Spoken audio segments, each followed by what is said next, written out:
ओम सभी को नमस्ते। ओम का उच्चारण ओ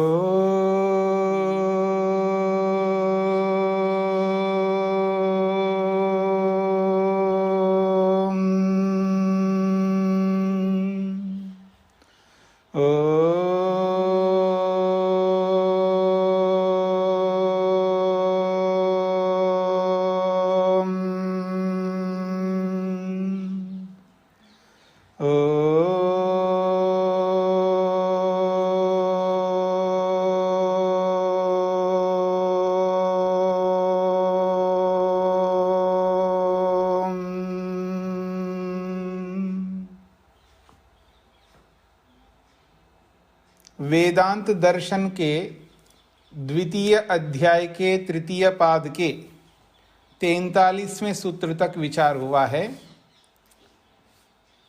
जीवात्मा परमात्मा का अंश जैसा है, अंश नहीं है। अर्थात जीवात्मा परमात्मा नहीं है। अंशो नाना व्यपदेशाद अन्यथा चापि दाशकितवादित्वम अधीयते एके। अंशत्वे अन्यो हेतु। जीवात्मा परमात्मा का अंश जैसा है, इस बात को समझाने के लिए एक और हेतु कारण बताया जा रहा है। मंत्र वर्णनाच्च, मंत्र वर्णनात् च और मंत्रों में ऐसा वर्णन होने से पता लगता है जीवात्मा परमात्मा का अंश जैसा है। मंत्रे वेदे वर्णनाद अपि जीवात्मा परमात्मनो अंश इति सिद्ध्यति। वेद रूपी मंत्रों में वर्णन होने से भी जीवात्मा परमात्मा का अंश है, ये बात सिद्ध होती है। एतावानस्य महिमा तो ज्ञायाश्च पूरुष पादोस्य विश्वाभूतानि त्रिपादस्यामृतम दिवि। ये ऋग्वेद का यजुर्वेद का दोनों का मंत्र है। यानी ऋग्वेद में भी आया है और यजुर्वेद में भी आया है। परमात्मा की इतनी महिमा है कि ये जो संसार दिखाई दे रहा है, ये परमात्मा की महिमा है। और ज्ञायाश्च, ये जो भी संसार दिखाई दे रहा है, बहुत लंबा चौड़ा संसार है। अगर खगोल विद्या की दृष्टि से, स्पेस साइंस की दृष्टि से इस संसार को देखेंगे, इसकी महिमा तब समझ में आ जाती है। बहुत विस्तृत महिमा है। पर एतावान अस्य महिमा, इतना ही इस परमात्मा की महिमा नहीं है। अतः ज्ञायान, इससे भी बहुत अधिक है, क्योंकि वो पुरुष है, परिपूर्ण है। उसकी परिपूर्णता को इतने संसार को देखने मात्र से पता नहीं लग सकता है। पादो अस्य विश्वाभूतानि, अस्य पादः विश्वाभूतानि। कहते हैं अस्य, इस परमात्मा के एक पाद, एक विभाग, एक अंश मात्र है। कौन? विश्वाभूतानि, संपूर्ण विश्व के पदार्थ, जड़ हो या चेतन हो। त्रिपाद अस्य अमृतम दिवि, और अस्य, इस परमात्मा के त्रिपाद, तीन पाद यानी तीन विभाग जो है, वो अमृत से परिपूर्ण है। तो परमात्मा के एक अंश में समस्त ब्रह्मांड है। तो ब्रह्मांड में दो प्रकार के पदार्थ है, जड़ और चेतन। तो परमात्मा भी, जीवात्मा परमात्मा का अंश है, तो संसार भी परमात्मा का अंश है। या मैं ये कहूं, नदी परमात्मा का अंश है। नदी है, नाले हैं, आपका मकान है, कोई भी वस्तु, वो परमात्मा का अंश है। अर्थात परमात्मा के एक देश में रहते हैं। तो जीवात्मा भी परमात्मा का अंश है, तो परमात्मा के एक देश में रहने के कारण से अंश है, इसलिए अंश जैसा है। कहते हैं भूतानि चराचरानि तस्य परमात्मना पाद इति उच्यते। इस मंत्र में भूत जो है, अर्थात चराचर, चर और अचर, जड़ और चेतन, ये सब भूत कहलाते हैं। तस्य परमात्मना, उस परमात्मा के पाद इति उच्यते, एक पाद में रहते हैं ऐसा कहा जा रहा है मंत्र में। पादः, पाद किसको कहते हैं? अवयवः, भागः, अंशः इति अनर्थांतरम। तो इसको पाद कहो, अवयव कहो, भाग कहो, अंश कहो, ये सब एक ही अर्थ को कहने वाले शब्द हैं। शांकर भाष्ये अपि परमात्मनो अंशो जीव इति विषये मंत्र एषा प्रमाणत्वेन उद्धृतः। शांकर भाष्य में भी अर्थात शंकराचार्य ने भी अपने इस बात को समझाने के लिए परमात्मा का अंश जीवात्मा है, इस विषय को बताने के लिए इसी मंत्र को लेकर के प्रमाण के रूप में उद्धृत किया है। अत्र इदमपि अवधार्यं यत् परमात्मनो अंशिनो जीवो अंश इति उक्तः स न खंडभावेन। कहते हैं अत्र इदमपि अवधार्यम, यहाँ ये भी निश्चय करना चाहिए हम सब लोगों को कि जो परमात्मा का अर्थात परमात्मा रूपी अंशी का जीवात्मा जो अंश है, ये जो इति उक्ता, ये जो बात कही गई है, स न खंड भावेन, वो एक खंड के रूप में, एक अवयव के रूप में नहीं कहा है। मतलब अंशी रूपी परमात्मा का अंश जीवात्मा, ये जो बात कही गई है, ये एक खंड के रूप में, एक अवयव के रूप में नहीं बात कही है। स न खंड भावेन, वो अंश के, अवयव के रूप में, मुख्य अंश के रूप में नहीं है। स्थावरानि अपितु तस्य अंशत्वे निरूपितानि, अगर जीवात्मा को अंश के रूप में बोला है, देखिए बहुत लोग जो है व्यवधान उत्पन्न कर रहे हैं। व्यवधान का मतलब है बार बार रिक्वेस्ट भेज रहे हैं, आवाज आ रही है, हम पढ़ रहे हैं, और लेट आते हैं और बार बार रिक्वेस्ट भेजते रहते हैं, और जैसे ही उनका रिक्वेस्ट आता है तो आवाज आती है। तो कह रहे हैं आप लोगों को भी आवाज आती है जी? जी जी जी, हाँ ठीक है। तो कह रहे हैं स्थावरानि अपितु तस्य अंशत्वेन निरूपितानि, केवल जीवात्मा को ही अंश के रूप में नहीं बोला है।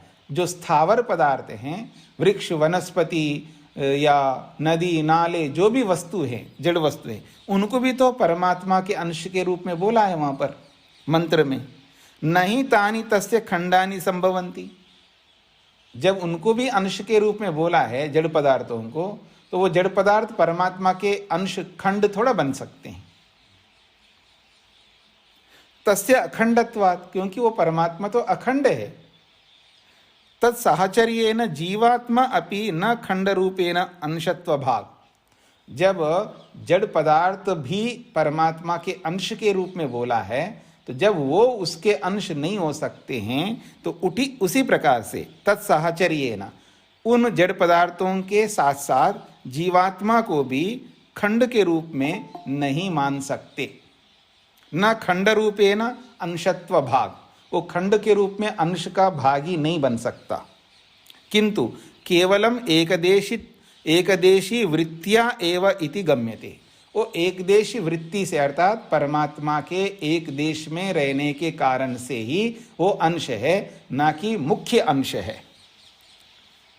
अत्र शांकर भाष्ये मंत्रो अर्थात वेद वचनम न उदाहरितम, छांदोग्य उपनिषद वचनम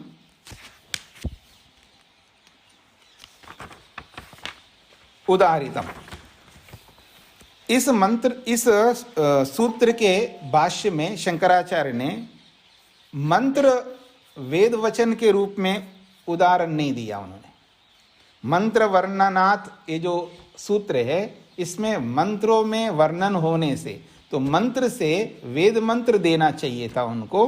तो कह रहे हैं शंकराचार्य ने वेद वचन को उदाहरण के रूप में नहीं दिया है, जब वेद वचन के स्थान में छांदोग्य उपनिषद के वचन को उदाहरण के रूप में दिया है। यदा अस्मिन् शास्त्रे तथा अन्यस्मिन् शास्त्रे मंत्र शब्देन वेदवचनम गृह्यते। जबकि इस सूत्र में, शास्त्र का मतलब यहाँ सूत्र है, शास्त्र शब्द जो है सूत्र अर्थ को कहने के लिए भी आता है। शास्त्र का मतलब पूरे ग्रंथ के लिए भी शास्त्र शब्द आता है। शास्त्र के बहुत सारे अर्थ होते हैं। शास्त्र शब्द से वेद भी होता है, शास्त्र शब्द से कोई भी शास्त्र, कोई भी ग्रंथ होता है, और यहाँ शास्त्र का अर्थ है सूत्र। तो शास्त्र, तो यदा अस्मिन् शास्त्रे का मतलब है जब इस सूत्र में तथा अन्यस्मिन् शास्त्रे, और दूसरे सूत्र में मंत्र शब्द से वेद वचन को ही ग्रहण किया गया है, तदा तद उपेक्षणम न युक्तम। फिर जब मंत्र शब्द से वेद मंत्र को लेना चाहिए, उसकी उपेक्षा करना उचित नहीं है। स एषा आलोचन प्रकारो अवलोक्यताम मांत्र वर्णिकमेव च गीयते। ये जो पहले अध्याय के पहले पाद के 15वें सूत्र में मंत्र को लेकर के जहाँ हमने आलोचना किया है, मंत्र शब्द से वेद मंत्र को ही देना चाहिए, दूसरे ग्रंथों के वचनों को नहीं देना चाहिए, वहाँ पर एक आलोचना हमने की है। उस आलोचना को आप लोग वहीं पर देख लीजिएगा पहले अध्याय में। इसलिए जब मंत्र शब्द से वेद मंत्र को ही उदाहरण के रूप में देना चाहिए, उपनिषद आदि वचनों को नहीं देना चाहिए, ऐसा भाष्यकार कहना चाहते हैं।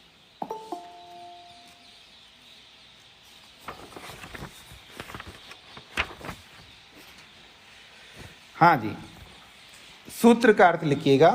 वेद मंत्रों के वर्णन से भी, वेद मंत्रों के वर्णन से भी सिद्ध होता है कि, वेद मंत्रों के वर्णन से भी सिद्ध होता है कि, वेद मंत्रों के वर्णन से भी सिद्ध होता है कि जीवात्मा परमात्मा में रहने के कारण, जीवात्मा परमात्मा में रहने के कारण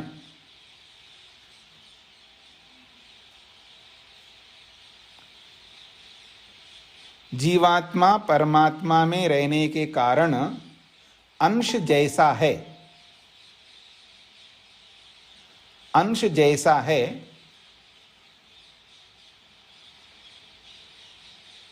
परमात्मा नहीं।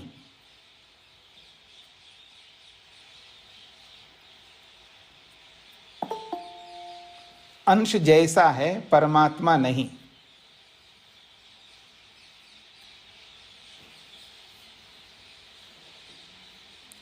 वेद मंत्रों के वर्णन से भी सिद्ध होता है कि जीवात्मा परमात्मा में रहने के कारण अंश जैसा है, परमात्मा नहीं। अगला सूत्र, अपि च स्मर्यते। सूत्रकार कहते हैं केवल वेद मंत्र ही कहता हो ऐसा नहीं है, अपिचा और भी शास्त्रों में, दूसरे शास्त्रों में भी स्मरण किया जाता है। केवल वेद में ही बोला जा रहा हो ऐसा नहीं है, और शास्त्रों में भी स्मरण किया जाता है कि जीवात्मा परमात्मा का अंश जैसा है।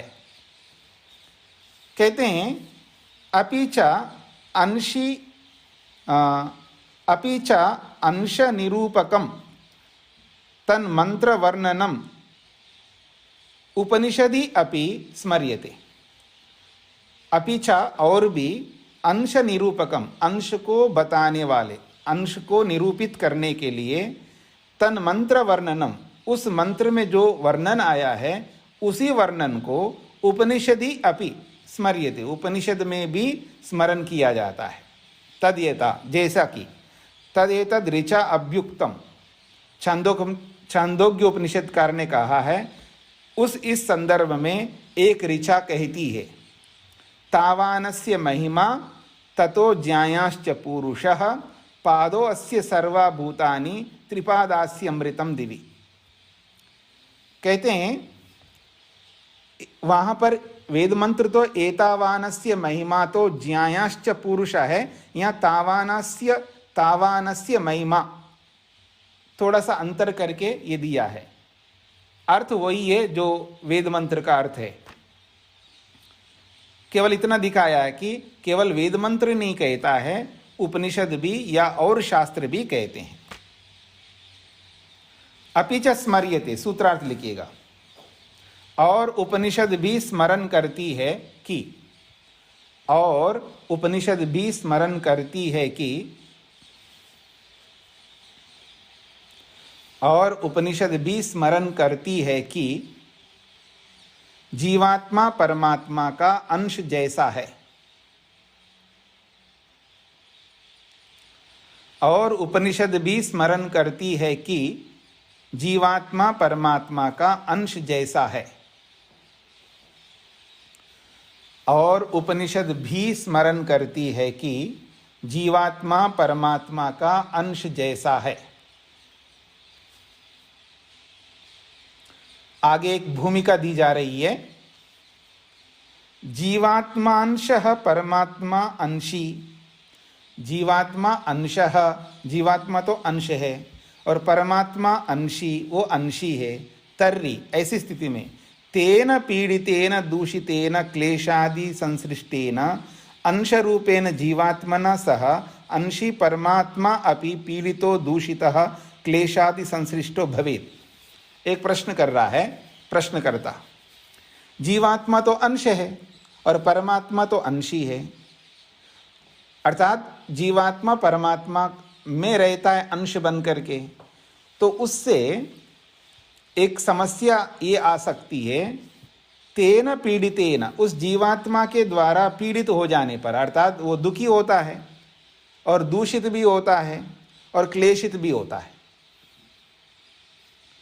एक तो पीड़ित होना, दूषित होना और क्लेशित होना, तीन बातें कही। पीड़ित का मतलब है दुखी होना, जीवात्मा दुखी हो रहा है, और दूषित भी होता है, ठीक है जी। क्लेश आदि संसृष्टेन, क्लेश आदि के कारण से वो बहुत अधिक परिवर्तित होता है, दूषित होता है। तो ऐसे जीवात्मा के साथ जो अंशी रूपी परमात्मा भी तो रहता है, तो परमात्मा भी पीड़ित दूषित क्लेश आदि से युक्त हो जाए, वो भी ऐसा हो जाएगा जीवात्मा के साथ रहने के कारण से, ऐसा एक प्रश्न करता है। ये तो ही अंश विकारेण अंशी विकारवान भवति इति दृश्यते, क्योंकि एक संसार में एक नियम है, जब अंश विकार को प्राप्त होता है तो अंशी भी विकार को प्राप्त हो जाता है। मतलब हाँ जी, आम खाते हो? हाँ खाते हैं। और आम कभी कभी जो है ना, वो जो क्या बोलते हैं उसको, मुख्य द्वार आम का ऊपर का भाग, क्या बोलते हैं आप लोग, जो भी बोलते हैं, तो वहाँ पर थोड़ा सा वो जल्दी गल जाता है, सड़ जाता है, विकार को प्राप्त होता है। कई बार जो है ना, कई बार क्या, आजकल तो कच्चे आम तोड़ते हैं और रखते हैं, बहुत दिनों तक लगा के रखते हैं, और वो आसानी से पकते नहीं हैं। और कभी कभी जो है वो आम का जो ऊपर का भाग है जहाँ से वो तोड़ते हैं, वहाँ पहले वो गल जाता है, तो उस एक अंश में गलने के कारण से बाकी पूरा आम भी गल जाता है, ठीक है। और ऊपर थोड़ा सा वो गलने के कारण से उसको काट करके आप खा लेते हैं, खाते नहीं खाते हैं, ऐसे थोड़ा फेंकते हैं, आम है आखिर, हाँ ठीक है जी, आम है, सेव है, कुछ भी हो। और वैसे भी सेव जो है आजकल कोल्ड स्टोर से आते हैं और ऊपर से तो ठीक ठाक दिखते हैं, और जब उसको काटते हैं तो कहीं कहीं अंदर वो उसके धब्बे लगने के कारण से वो काला काला पड़ जाता है। उसको हटाते नहीं हटाते हैं आप लोग? हटाते हैं। ऐसे थोड़ा आप एप्पल वैसे ही बहुत महंगा खरीद के लाते हो और उसको फेंक दो, ऐसे थोड़ा करोगे आप, उसको काट के निकालते हो और खा जाते हो। तो अंश के खराब होने से अंशी बाकी भी खराब हो जाता है। आपको ऐसा लगता है आम यहीं से खराब हो गए, इसको काट दो, बाकी तो ठीक है, ऐसा आपको लगता है, लेकिन ऐसा नहीं है। विकार उसमें भी आया है, वो दिखता नहीं है, वो कम विकार आया हुआ है। हाँ, मेरी बात को समझने का प्रयत्न करिएगा। आपको ऐसा लगता है कि ऊपर ऊपर ही तो खराब हुआ है ना, उसको काट करके हटा दो, बाकी तो ठीक है। वो ठीक नहीं है, उसमें भी विकार आया हुआ है, बस ये है कि कम विकार आया हुआ है। उसके जीवाणु तो पूरे में फैल जाएंगे ना। तो यही कहना चाहते हैं। स्वामी जी, हाँ जी, हाँ बोलिए। शेष भाग को नहीं खाना चाहिए। ऐसा है कि नहीं खाना चाहिए तो मैं नहीं कह सकता। हाँ, वो व्यक्ति अगर बहुत मजबूत आदमी हो तो कुछ भी खा लेगा तो सब चल जाता है। कमजोर आदमी को फिर देखना पड़ता है। अगर कोई व्यक्ति कमजोर है, शरीर से इम्यूनिटी पावर बहुत कम है, रोग प्रतिरोधक क्षमता बहुत कम है, तो उसको फिर देख करके चलना पड़ता है। बस इतनी सी बात है जी। तो कहते हैं जैसे अंश के खराब होने से अंशी में भी खराबी आता है, ठीक इसी प्रकार जीवात्मा में परिवर्तन होने के कारण से परमात्मा में भी परिवर्तन होना चाहिए। ये प्रश्नकर्ता ने एक प्रश्न रखा है। अब उसका समाधान देते हैं। प्रकाशादिवत न एवं परः। बड़ा अच्छा समाधान किया है। प्रकाशादिवत न एवं परः। परः का मतलब है परमात्मा। एक उदाहरण से समझा दिया, उदाहरण दे करके बहुत अच्छे ढंग से समझा दिया है। प्रकाश आदिवत, प्रकाश आदि के समान। प्रकाश और आदि से चाहे वो दूसरी वस्तु पानी है और पृथ्वी है, कोई भी वस्तु ले सकते हैं। तो प्रकाश के समान, इतना मोटे अर्थ में आप ले सकते हैं। जैसे प्रकाश होता है वो खराब नहीं होता है। प्रकाश जैसे प्रकाश खराब नहीं होता है तो ऐसे परमात्मा भी खराब नहीं होगा। प्रकाश में इतना सामर्थ्य है कि वो स्वयं मलिन नहीं होता है। मलिन पदार्थों के संग में रह करके प्रकाश मलिन नहीं होता है। ठीक इसी प्रकार परमात्मा जीवात्मा के साथ में रहते हुए भी मलिन नहीं होता है, वो विशुद्ध रहता है ना।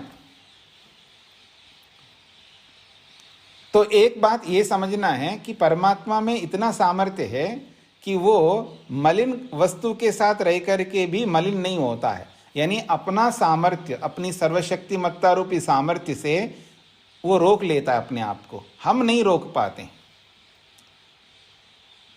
हम दूर रह करके भी अपने आप को नहीं रोक पाते। दूसरे की दयनीय स्थिति को देख करके हमें भी रोना आता है। हम भी अपने इमोशंस को नियंत्रित कंट्रोल नहीं कर पाते, हम भी रोने लगते हैं। दूसरे को रोते हुए देख करके हम भी रोने लगते हैं। दूसरा हंस रहा है तो हम लोग भी हंस लेते हैं। होता नहीं होता है?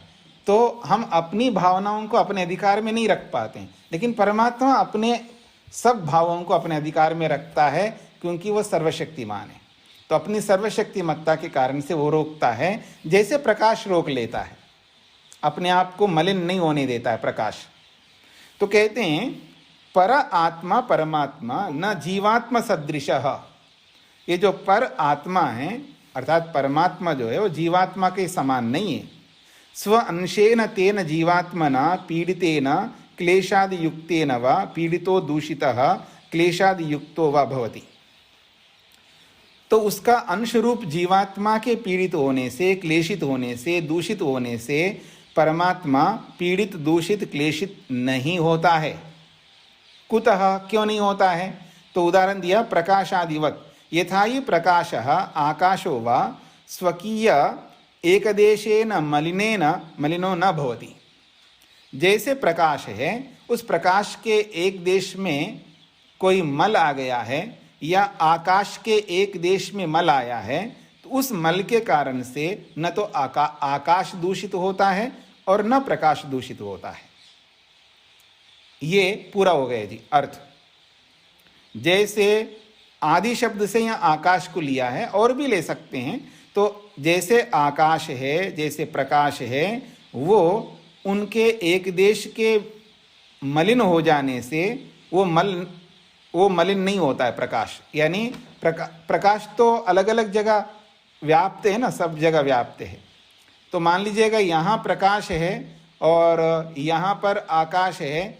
जैसे दिल्ली है, मान लीजिएगा दिल्ली में बहुत ज़्यादा प्रदूषण बढ़ गया है, बहुत अधिक प्रदूषण है, और वहाँ के आकाश में वो प्रदूषण विराजमान है। वहाँ पर अगर अग्नि है तो उस अग्नि के साथ में वहाँ मलिन प्रदूषण है, तो उसके प्रदूषण के कारण से पूरा आकाश थोड़ा मलिन हो जाएगा। बाकी तो आकाश स्वच्छ है। एक तो ये अर्थ ले सकते हैं। अथवा आकाश तो स्थान दे रहा है, उसका मलिन होना ना होना उसको क्या लेना देना है, वो तो स्वच्छ ही रहेगा आकाश, और अग्नि भी स्वच्छ ही रहेगा। अन्यो व्याख्या मार्ग, इस सूत्र का अर्थ एक अलग ढंग से करते हैं। एवं प्रकाशादिवत अग्नि जल पृथ्वीवत, आदि से प्रकाश के साथ साथ अग्नि जल पृथ्वी इन सब को ले लिया है। किला अंशवान अवयववान न पर परमात्मा अस्ति, जैसे अग्नि है, जल है, पृथ्वी है, उसके समान परमात्मा नहीं है। पृथ्वी का अंश होता है, जल का अंश होता है, अग्नि का अंश होता है। ठीक है जी, अग्नि का अंश होता है, पृथ्वी का अंश होता है, जल का अंश होता है, वायु का भी अंश होता है, आकाश का भी अंश होता है, सबके अंश होते हैं। तो उनके अंशों के समान परमात्मा नहीं है। यतः सो अंशेन खंडेन अवयवेन दूषितेन दूषितो भवेत्, जैसे जल का एक अंश है, दूषित हो गया है जी, बाकी अंश तो ठीक ठाक है। जैसे उदाहरण के लिए एक बहुत बड़ा तालाब है, और तालाब के किनारे किनारे पर आपने कुछ गंदगी फैला दी है, तो वहीं पर वो पानी बिगड़ गया है। बाकी उस तालाब के दूसरे किनारे पर पानी तो ठीक ही रहेगा। तो एक अंश के दूषित होने पर बाकी तो ठीक रहेगा ना। लेकिन जैसे एक अंश दूषित हो जाता है पानी का, पृथ्वी का एक अंश दूषित होता है, ऐसे अग्नि का एक अंश दूषित मान भी लो, ऐसा परमात्मा का अंश तो ही नहीं है जिससे कि वो दूषित हो जाए। ये कहना चाह रहे, ये दूसरी व्याख्या है। कहते हैं जैसे पृथ्वी अग्नि जल के अंश जो है एक अवयव होने के कारण से दूषित होते हैं, वैसा अवयव वाला परमात्मा तो नहीं है जिससे उस अंश के, उस खंड के, उस अवयव के दूषित होने से परमात्मा भी दूषित हो जाए उनके समान। सतु अमूर्तो अस्ति, वो तो परमात्मा वैसे भी अमूर्त है। नहीं मूर्तो दुष्यते, अमूर्तो दुष्यते कदाचिदपि स्वकीय एकदेशस्तेन द्रव्येन।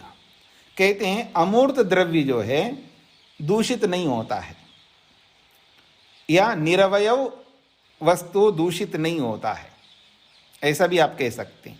उसके एक देश में कोई भी, यानी परमात्मा के एक देश में रहता हुआ कोई भी पदार्थ, परमात्मा के एक, परमात्मा तो सर्वव्यापक है, तो जीवात्मा एक देश में रहता है, अथवा परमात्मा के एक देश में सारा का सारा ब्रह्मांड संसार रहता है। संसार के दूषित होने से, संसार के अंदर परिवर्तन होने के कारण से, जीवात्मा में परिवर्तन होने के कारण से परमात्मा में कोई परिवर्तन नहीं हो सकता, ये कहना चाह रहे हैं। मतलब जीवात्मा में भी परिवर्तन नहीं होता। जीवात्मा में दूषित का मतलब है मन दूषित होता है, शरीर दूषित होता है, इसका यह अर्थ है। जीवात्मा अपने आप में दूषित नहीं होता है, वो भी परमात्मा जैसा ही रहता है, उसमें कोई दोष नहीं आते हैं। याद रखना, परमात्मा जैसे नित्य है, शुद्ध है, मुक्त स्वभाव वाला है, ऐसे ही जीवात्मा भी स्वयं नित्य है, शुद्ध है, मुक्त स्वभाव वाला है। उसके अंदर कोई विकृति आती नहीं है जीवात्मा में, वो भी एक अखंड रहता है। जैसे परमात्मा अखंड एक रस है ना, ऐसे जीवात्मा भी अखंड एक रस रहता है। फिर भी जीवात्मा को दूषित इसलिए बोला जाता है, उसके मन के दूषित होने से जीवात्मा को भी दूषित माना जा रहा है, उसके शरीर दूषित होने से भी जीवात्मा को दूषित माना जा रहा है। वास्तव में दूषित नहीं होता है, यहाँ वही अर्थ लेना है। शरीर का दूषण, मन का दूषण ही समझना है, यहाँ पर आत्मा का दूषण नहीं समझना है। हाँ जी, सूत्र का अर्थ लिखिएगा। जीवात्मा के पीड़ित क्लेशित के का समान, जीवात्मा के पीड़ित क्लेशित के समान, जीवात्मा के पीड़ित क्लेशित के समान, जीवात्मा के पीड़ित क्लेशित के समान परमात्मा पीड़ित क्लेशित नहीं होता। जीवात्मा के पीड़ित क्लेशित के समान परमात्मा पीड़ित क्लेशित नहीं होता।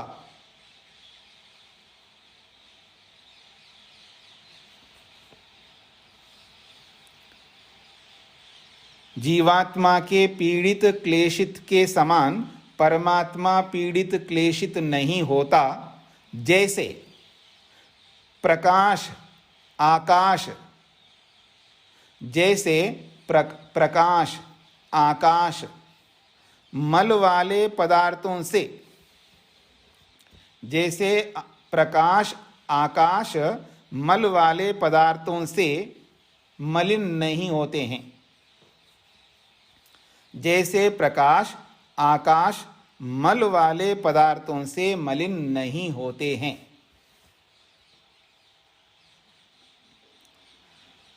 पूरा सूत्रार्थ, जीवात्मा के पीड़ित क्लेशित के समान परमात्मा पीड़ित क्लेशित नहीं होता। जैसे प्रकाश आकाश मल वाले पदार्थों से मलिन नहीं होते। आगे बढ़ते हैं। स्मरन्ति च, स्मरन्ति च का मतलब है शास्त्र भी ऐसा ही स्मरण करते हैं। जीवात्मा कितना ही मलिन हो जाए, दूसरे पदार्थ कितने ही मलिन हो जाए, लेकिन परमात्मा बिल्कुल मलिन नहीं हो सकता, ऐसा शास्त्र भी स्मरण करते हैं। तो स्मरन्ति च का मतलब है और शास्त्र भी स्मरण ऐसा ही कर। तस्य परमात्मनः सुख दुखादि संपर्क राहित्यम स्मृतो पठन्ति। कहते हैं उस परमात्मा के सुख दुख रहितता को लेकर के, परमात्मा सुख और दुख से रहित होता है, इस बात को लेकर के स्मृतियों में पाठ करते हैं, अर्थात स्मृतियों में वर्णन किया जाता है। चकारात श्रुतिश्च अभिवदति, जहाँ स्मृति है वहाँ चकार से श्रुति को भी ले सकते हैं, यानी वेद को भी ले सकते हैं और स्मृति को भी ले सकते हैं। स्मृतौ तावत्, पहले स्मृति का उदाहरण देते हैं। तत्र यह परमात्मा ही स नित्यो निर्गुणः स्मृतः, अर्थात यह परमात्मा, जो परमात्मा है, ही निश्चित रूप से सह, वो परमात्मा नित्यः, नित्य है, और निर्गुणः, अर्थात निर्गुणा का मतलब है विकृत वाले गुणों से रहित है। निर्गुणा का मतलब है विकृत होने वाले गुणों से रहित है, ऐसा स्मृतः स्मरण किया गया है, ऐसा बोला गया है परमात्मा को। ऋषियों ने ऐसा बोला है कि परमात्मा तो नित्य है और विकृत होने वाले गुणों से रहित है। न लिप्यते फलैश्च अपि पद्म पत्रम इव अंबसा, वो कभी भी लिप्त नहीं होता है। किनसे? फलई, जीवात्मा जिस प्रकार से सुख दुख रूपी फलों से लिप्त होता है, ऐसे परमात्मा सुख या दुख रूपी फलों से लिप्त नहीं होता है। इस बात को ऐसा समझ सकते हैं जैसे पद्म है, पद्म पत्रम, जैसे कमल का पत्ता पानी के साथ रहता हुआ भी लिप्त नहीं होता है, अथवा यूं कहिए पानी में रहते हुए भी कमल का पत्ता पानी से लिप्त नहीं होता है। ठीक इसी प्रकार से परमात्मा सभी जीवात्माओं के साथ रहते हुए भी जीवात्माओं के कर्म फल से लिप्त नहीं होता है। कर्मात्मा तो अपरो यो असो मोक्ष बंधै सह युज्यते, कहते हैं कर्मात्मा, कर्म करने वाला आत्मा तो अपरा, वो परमात्मा से अलग है, जो कि असौ मोक्ष बंधै सह युज्यते, वह ये जो दूसरा आत्मा है जीवात्मा, वो कभी मोक्ष से कभी बंधन से युक्त होता है। मोक्ष बंधै सह युज्यते, वह जीवात्मा मोक्ष और बंधनों से युक्त होता है, पर परमात्मा ऐसा नहीं है। कोई कहे कि परमात्मा का भी मोक्ष होता हो, परमात्मा की भी का भी बंधन होता हो, ऐसा नहीं है। हाँ, आजकल के भगवानों का तो होता है, मतलब राम भी मर जाता है, कृष्ण भी मर जाता है। हाँ, सभी देवता देव देवता लोग जितने भी भगवान हैं आजकल के, वो सब मर जाते हैं, उनकी भी मुक्ति होती है जी। ऐसा परमात्मा का नहीं हो सकता, सृष्टिकर्ता का नहीं हो सकता। फिर कह रहे हैं सप्तदशकेन अपि राशिना युज्यते पुनः। सह वही जीवात्मा जब शरीर को छोड़ करके जाता है और दोबारा जब शरीर को प्राप्त होता है, तो कह रहे हैं सप्तदशकेन अपि राशिना, 17 तत्वों के राशि से, यानी 17 पदार्थों के समूह से वो दोबारा जुड़ जाता है। अथवा जब मुक्ति से लौट के आता है, जब शरीर धारण करता है तो 17 पदार्थों से युक्त हो जाता है। अथवा जब प्रलय हो जाता है, प्रलय के बाद दोबारा सृष्टि बनती है, उस स्थिति में वही जीवात्मा इन 17 पदार्थों से युक्त हो जाता है। ऐसा व्यास स्मृतो, एक स्मृति शास्त्र है, वो व्यास के नाम से प्रचलित है, तो उसमें ये लिखा है। तो 17 पदार्थ जो है, 18 पदार्थ होते हैं वैसे, लेकिन वहाँ पर अहंकार और महतत्व को एक ही में जोड़ते हैं। अंतःकरण में महतत्व भी है, अहंकार भी है और मन भी है, तो वहाँ पर महतत्व और अहंकार को एक बना करके चलते हैं, इसलिए 17 पदार्थ होते हैं। तो 17 पदार्थ भी बोल सकते हैं, 18 पदार्थ भी बोल सकते हैं। जब 17 बोलेंगे तो एक में दूसरे को अंतर्नीत करते हैं, जोड़ देते हैं। स्वामी जी कुछ पूछ सकती हूँ? हाँ जी। ये अहंकार और बुद्धि बिल्कुल भिन्न चीजें हैं, इनको एक कैसे बना दिया? ऐसा है, कई बार क्या करते हैं, आप अपने छोटे से पोते को गोद में ले करके जा रहे हो, तो नहीं ये भी तो एक है, नहीं ये तो नहीं है, बस ये तो छोटा सा बच्चा है, हम मेरे को एक ही मान लेना, ऐसा कहते हैं नहीं कहते हैं आप? आजकल तो खैर साधन बढ़ गए हैं। पहले जमाने में ऐसा होता था, छोटे बच्चों को लेकर के जा रहे हैं कहीं खाने में जा रहे हैं, तो और बच्चे को भी अलग से गिन रहे हैं, नहीं जी इसको अलग मत गिनना, ये मेरे साथ ही है, मेरे को एक ही गिन लेना। हम इतना अफोर्ड नहीं कर सकते जी, हम दोनों का अलग से नहीं दे सकते, एक का ही देंगे। तो वो वाली स्थिति है, तो किसी को गौन करके किसी के साथ जोड़ देते हैं। जब 17 संख्या है तो हमें क्या करना है, शास्त्र में 17 लिख दिया है, तो हमें उसकी संगति लगानी होती है। अब संगति लगाने के लिए हम एक तत्व को दूसरे के साथ जोड़ देते हैं, बस इतनी सी बात है, और कुछ नहीं है जी। ठीक है, धन्यवाद। सूत्र का अर्थ लिखिएगा। अच्छा, और थोड़ा सा बचा हुआ है। क्लेश कर्म विपाकाशय अपरामृष्ट पुरुष विशेष ईश्वर, ये योग दर्शन का प्रसिद्ध सूत्र है। परमात्मा और जीवात्मा में क्या अंतर है, ये स्पष्ट किया है। परमात्मा जो है क्लेशों से, कर्मों से और कर्मों के विपाक रूपी फलों से और आशय यानी संस्कार, 4 बातें कही यहीं पर। क्लेश, कर्म, विपाक और आशय। आशय का अर्थ होता है संस्कार, विपाक का अर्थ होता है फल, और कर्म तो समझते ही आप लोग, और क्लेश का मतलब है अविद्या रूपी क्लेश। 5 प्रकार के क्लेश हैं, अविद्या, अस्मिता, राग, द्वेष, अभिनिवेश।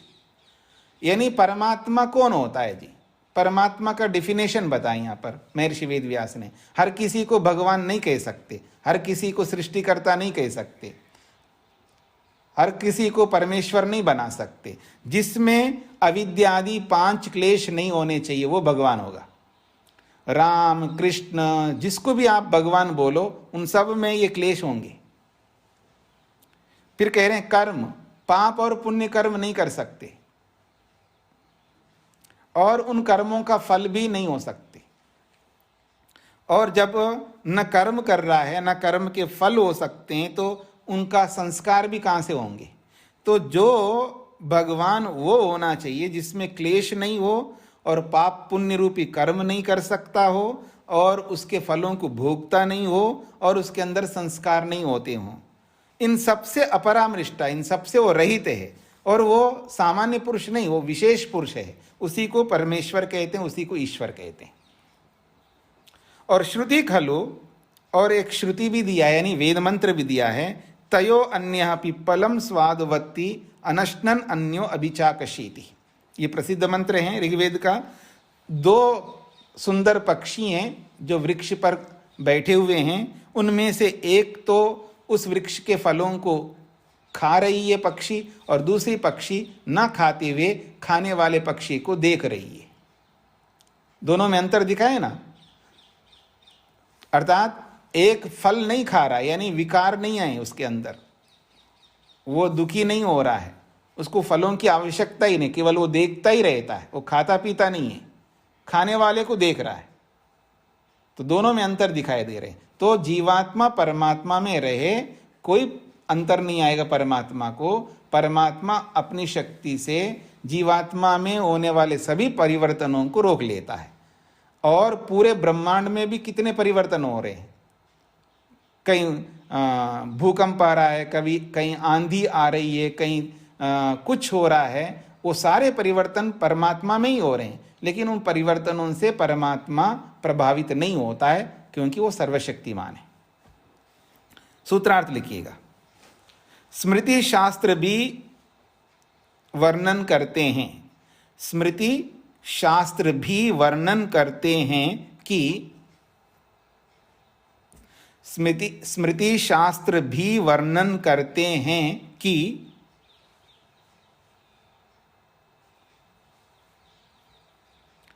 स्मृति शास्त्र भी वर्णन करते हैं कि जीवात्मा के पीड़ित क्लेशित के समान,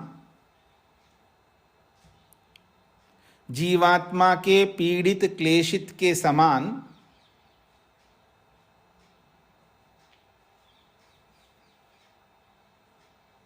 जीवात्मा के पीड़ित क्लेशित के समान परमात्मा नहीं होता है। जीवात्मा के बाद आपने क्या शब्द बोला, समझ नहीं आया। हाँ, फिर बोलता हूं जी। जीवात्मा के पीड़ित क्लेशित के समान, जी जी, जीवात्मा के पीड़ित क्लेशित के समान परमात्मा नहीं होता है। पूरा सूत्रार्थ। स्मृति शास्त्र भी वर्णन करते हैं कि जीवात्मा के पीड़ित क्लेशित के समान परमात्मा नहीं होता है।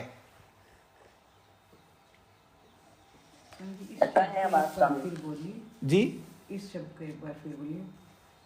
स्वादवत इसको अलग करेंगे तो आपको समझ में आएगा।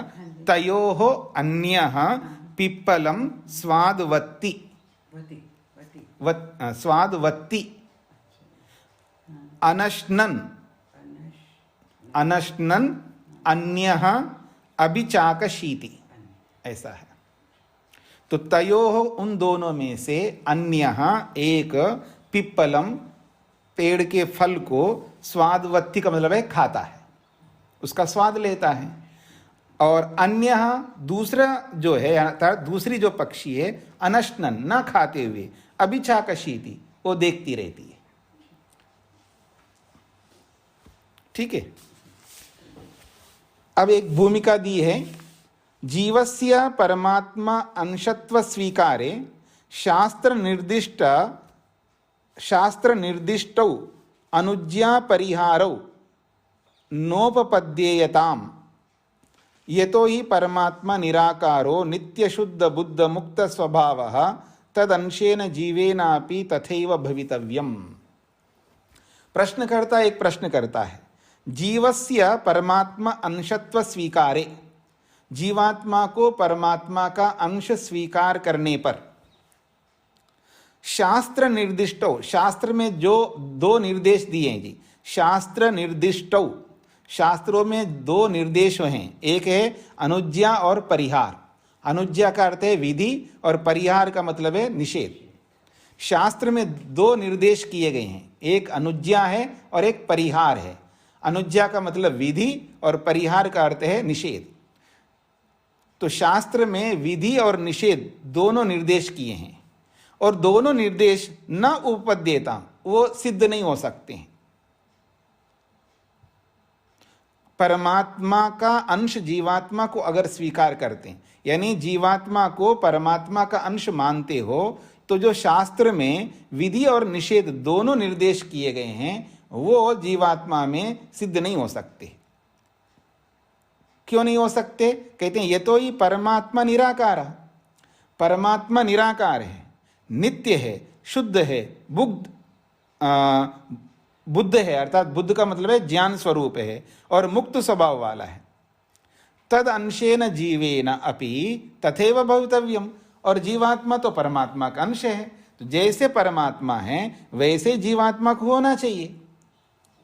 वो भी क्यों दुखी हो रहा है, क्यों पीड़ित हो रहा है, क्यों क्लेशित हो रहा है? उसको नहीं होना चाहिए। ये प्रश्नकर्ता का प्रश्न है। अत्र प्रतिविधीयते, इस प्रश्नकर्ता का जो कथन है उसका खंडन किया जाता है। अनुज्ञा परिहारो देह संबंधात ज्योतिरादिवत। अनुज्ञा परिहारो, विधि निषेध, ये जो विधि और निषेध है ये देह संबंधात, शरीर के संबंध के कारण से है। जीवात्मा जब शरीर के साथ संबंधित होता है, जीवात्मा जब शरीर के साथ जुड़ जाता है, तब उसके साथ ये विधि निषेध जुड़ जाते हैं। ज्योतिरादिवत, प्रकाश के समान। पहले भाष्य को देख लीजिएगा। शास्त्र निर्दिष्टो विधि निषेधो जीवम प्रति उपपत्स्येते। शास्त्र में जो निर्देश किए गए हैं, एक तो विधि के रूप में, एक निषेध के रूप में, ये जीवम प्रति, जीवात्मा के प्रति उपपत्स्येते, सिद्ध होते हैं। प्रश्नकर्ता ने कहा कि ये विधि निषेध जीवात्मा में सिद्ध नहीं हो सकते हैं, ये कहते हैं सिद्ध होते हैं। देह संबंधात, क्योंकि जीवात्मा शरीर के साथ संबंध है। परमात्मा में क्यों सिद्ध नहीं हो सकते हैं? क्योंकि परमात्मा शरीर के साथ संबंधित नहीं होता है। शरीर के संबंध से ही तो ये सारे प्रॉब्लम्स आते हैं ना, जितनी भी मुसीबतें आती हैं ये शरीर के कारण से आती हैं। अगर जीवात्मा शरीर में है ही नहीं है तो इस कोई मुसीबत ही नहीं आ सकती, और परमात्मा शरीर के संबंध में आता नहीं है। तो कह रहे हैं ये विधि और निषेध तो जीवात्मा में सिद्ध होते हैं। क्यों? देह संबंधात, जीवात्मा का देह के साथ संबंध होता है, इस कारण से। देह प्रवेशात, और देह में प्रवेश भी करता है जीवात्मा। परमात्मा तो अजन्मा अकायश्च, परमात्मा तो अजन्मा है और अकाय है, यानी उसका शरीर होता नहीं है। न तो परमात्मा शरीर में प्रवेश करता है, न उसका जन्म होता है। जीवः तदंशः सन अपि देहम प्रविशति। जीवात्मा परमात्मा का अंश होते हुए भी, अर्थात परमात्मा में रहते हुए भी, परमात्मा के एक देश में रहते हुए भी वो शरीर में प्रवेश करता है। देहे विधि निषेधयो आचरणीयत्वात्, और शरीर में प्रवेश करने के कारण से उसको दोनों बातें माननी पड़ती है। विधि का अनुकरण भी करना है और निषेध को छोड़ना है उसको। शरीर में आए हो तो आपको विधान का पालन करना होगा और निषेध का भी पालन करना होगा। तो जीवाय भविष्यतः, इसलिए वो विधि निषेध जीवात्मा के लिए होते हैं। ज्योतिरादिवत, इसमें उदाहरण दिया है ज्योति आदि के समान। अग्निरादय, अग्नि आदि पदार्थ जो है, जैसे स्थान संबंधात, किसी स्थान के संबंध से आदान परिहार योग्या भवन्ति, ग्रहण करने योग्य और त्याग करने योग्य होते हैं। अग्निरादय का मतलब अग्नि है, पानी है, पृथ्वी है, ये सब पदार्थ जो है किसी स्थान संबंध से, यानी स्थान विशेष के कारण से, कहीं तो आदान, आदान का मतलब है ग्रहण करने योग्य होता है, और कहीं परिहार योग्य, कहीं छोड़ने योग्य होते हैं। ये चाहे वो अग्नि हो, चाहे वो पानी हो, चाहे वो पृथ्वी हो, किसी स्थान विशेष के कारण से ग्रहण करने योग्य भी होते हैं और छोड़ने योग्य भी होते हैं। तद यथा, उदाहरण से समझ में आएगा कि कहाँ ग्रहण करने योग्य है और कहाँ त्याग करने योग्य है। पुरोहित गृहस्य आदेयो अग्नि। पुरोहित के घर में आप गए तो वहां पर तो अग्नि ग्रहण कर सकते हो, आप अग्नि ले सकते हो पुरोहित के यहाँ से। किसी अच्छे आदमी के पास आप जा रहे हो, वहां से तो अग्नि लेने में आपको क्या दिक्कत है। और श्मशानस्य परिहार्य, और श्मशान में जाकर के अग्नि थोड़ा लाओगे आप। भाई आपको आदान करना है, अग्निहोत्र करना है, आपके पास अग्नि नहीं है तो आप क्या करोगे? किसी पुरोहित के या किसी द्विज व्यक्ति के पास जाकर के तो अग्नि लाओगे, श्मशान से थोड़ा लाओगे। तो अग्नि तो अग्नि है, लेकिन स्थान विशेष के कारण से एक अग्नि तो स्वीकार करने योग्य है और एक छोड़ने योग्य है। दूसरा उदाहरण दे रहे हैं, प्रवहतः स्रोतसो जलम ग्राह्यम अवरुद्धस्य क्षुद्र जलाशयस्य परिहार्यम। कहते हैं प्रवहतः स्रोतसा, मान लो कहीं किसी स्रोत से, जैसे गंगा बह रही है, स्रोत से आ रही है, मतलब हिमालय से आ रही है गंगा, या हिमालय से ही आ रही है यमुना, और वो बहता जा रहा है पानी।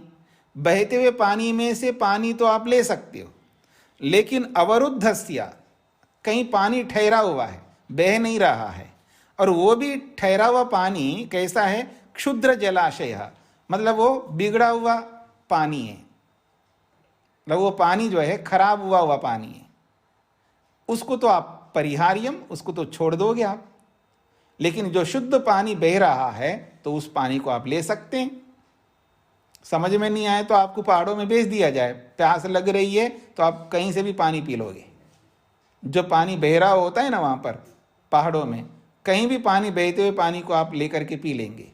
और वहीं पहाड़ के पत्थर पर बड़े बड़े पत्थर होते हैं, उसमें थोड़े से गड्ढे से होते हैं, उसमें पानी ठहरा हुआ होता है, और उसमें छोटे छोटे कीड़े मकोड़े, कुछ ना कुछ कीड़े ऐसे जंतु उसमें घूम रहे होते, उसको थोड़ा आप पियोगे, उसको तो छोड़ दोगे।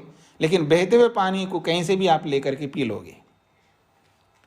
तद्वत् देह संबंधात जीवाय विधि निषेधो संभवतः, उसी के समान जैसे अग्नि है, जल है, उनके समान स्थान विशेष के कारण से वही अग्नि, वही जल जो है कहीं लेने योग्य होता है, कहीं छोड़ने योग्य होता है। ठीक उसी प्रकार से शरीर के संबंध से जीवात्मा में विधि निषेध होते हैं। सूत्रार्थ लिखिएगा। जीवात्मा को परमात्मा के समान नहीं मान सकते। जीवात्मा को परमात्मा के समान नहीं मान सकते। जीवात्मा को परमात्मा के समान नहीं मान सकते। क्योंकि शरीर के संबंध के कारण, क्योंकि शरीर के संबंध के कारण, क्योंकि शरीर के संबंध के कारण जीवात्मा के लिए विधि और निषेध होते हैं। क्योंकि शरीर के संबंध के कारण जीवात्मा के लिए विधि और निषेध होते हैं।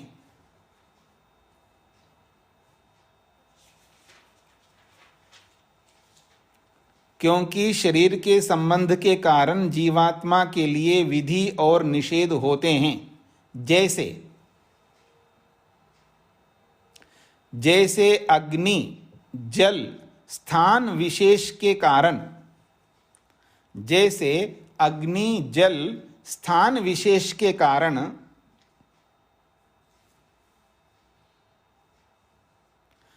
जैसे अग्नि जल स्थान विशेष के कारण ग्रहण करने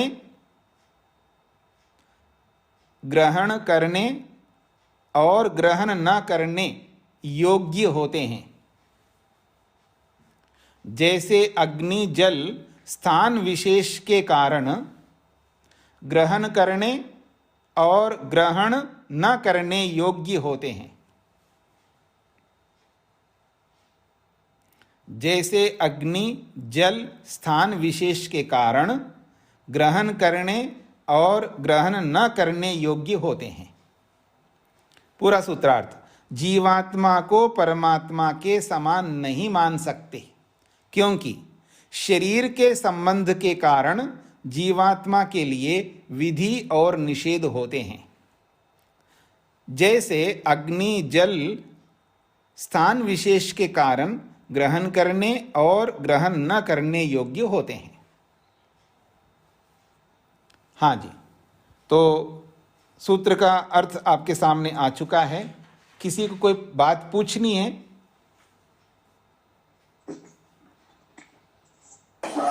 स्वामी जी, एक बात कहनी, एक रिक्वेस्ट है जी कि सूत्रार्थ और जो आप नोट्स बोल रहे होते हैं ना, वो पूरा करने में थोड़ा सा किंचित मात्र समय दे दिया कीजिए। सूत्रार्थ तेजी से बोल देते हैं, वो नोट्स बीच में रह जाता है। जी जी जी, ठीक ठीक है जी। जी जी, और किसी कुछ कहना है?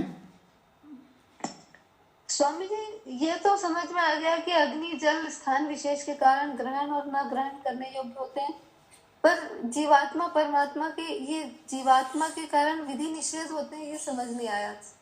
ये विधि निषेध परमात्मा में लागू नहीं हो सकते ना। जी, जैसे ये जो विधि निषेध जो होते हैं ये परमात्मा में लागू नहीं हो सकते। विधि निषेध जो है ये जीवात्मा के साथ इसलिए जोड़े जा रहे हैं, जीवात्मा शरीर के साथ संबंधित होता है इसलिए वो मलिन होता है। जीवात्मा शरीर के साथ जुड़ता है इसलिए वो मलिन हो जाता है, उसका मन मलिन हो जाता है, उसका शरीर मलिन हो जाता है, इसलिए उसको विकृत माना जाता है, इसलिए वो पीड़ित होता है, क्लेशित होता है, दूषित होता है। क्या परमात्मा को भी ऐसा ही मान सकते हैं? तो नहीं मान सकते, क्योंकि परमात्मा शरीर के संबंध में नहीं आता है। इसलिए परमात्मा में ये पीड़ित होना, दूषित होना, क्लेशित होना संभव नहीं है। उसके लिए उदाहरण दिया है, जैसे अग्नि या जल कोई भी वस्तु लेके वो स्थान विशेष के कारण से कोई दूषित होता है और कोई स्वच्छ होता है, अर्थात कहीं ग्रहण करने योग्य होता है, कहीं ग्रहण करने योग्य नहीं होता है। वो स्थान विशेष के कारण से होता है। तो स्थान विशेष एक कारण बन रहा है। तो जैसे स्थान विशेष एक कारण बन रहा है, ऐसे ही शरीर भी एक कारण बन रहा है जीवात्मा के लिए। शरीर के कारण ही वो दूषित हो रहा है। जैसे स्थान के कारण से वो ग्रहण न करने योग्य है, ऐसे शरीर के कारण से वो पीड़ित हो रहा है। अगर शरीर ही नहीं है तो वो पीड़ित क्यों होगा? पर ये नियम परमात्मा में लागू नहीं हो सकते। स्वामी जी बहुत धन्यवाद, स्पष्ट हो गया जी। और किसी कोई प्रश्न है तो इसको यहीं पर विराम देते हैं जी। ओम शांति शांति शांति।